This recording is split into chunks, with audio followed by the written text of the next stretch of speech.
এক ছিল ছোট্ট কচ্ছপ মণি। মণি খুবই ধীর গতির আর সবাই তাকে নিয়ে মজা করত। খরগোশ, হরিণ আর বানর সবাই বলতো, মণি, তুমি এত ধীরে হাঁটো কেন? তোমার কখনো কোনো দৌড় প্রতিযোগিতায় জয়ী হওয়ার সুযোগ নেই।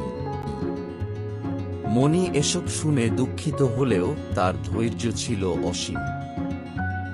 একদিন বনের সব প্রাণীরা ঠিক করল তারা এক দৌড় প্রতিযোগিতার আয়োজন করবে।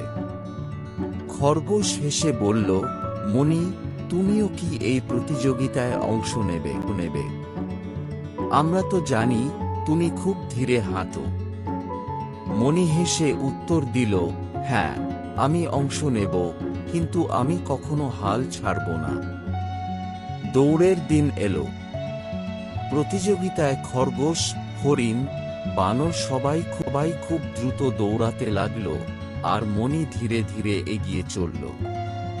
কিছুক্ষণ পর খরগোশ আর বানর ক্লান্ত হয়ে গাছের নিচে শুয়ে পড়ল, আর হরিণ এক জায়গায় বিশ্রাম নিতে লাগল। কিন্তু মণি একটু থামল না। সে ধীরে ধীরে কিন্তু দৃঢ়ভাবে তার গন্তব্যের দিকে এগিয়ে গেল। অনেক সময় পর সবাই হঠাৎ দেখল মণি ফিনিশ লাইনে পৌঁছে গেছে।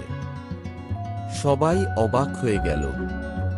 খরগোশ বলল, তুমি ধীর হলেও তুমি আমাদের সবাইকে হারিয়ে দিয়েছ।